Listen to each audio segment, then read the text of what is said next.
All right, God bless you. Welcome, Curiosity people. If you're new to Rooted, just watch one of my videos every day.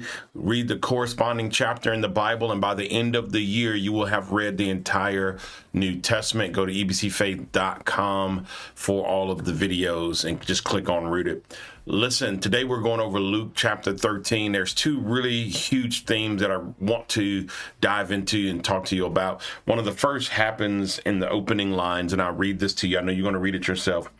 But it says, "But you can be sure that if you don't turn back to God, every one of you will also be killed." And this sounds like, whoa, but no, this is good news. This is good news. Don't click away. This is good news.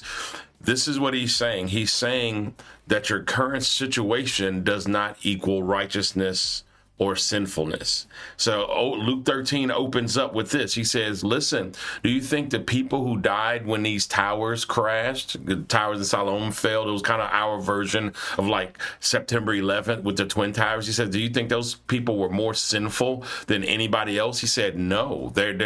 He's explaining to him that your current circumstances don't make you righteous or unrighteous. It's not like only good things happen to good people and only bad things happen to bad people. He's saying good things happen to good and bad people, bad things happen to good and bad people. He's saying, listen, it doesn't matter what your circumstances look like right now. It's not an indication of how much he loves you, how much he cares for you, and where your standing are. There could be bad people who are millionaires, and there could be great people who are living below the poverty level. He's saying these circumstances, he's worried about getting you to heaven. Your current circumstances don't matter in relative to his standing. This one last really quick thing.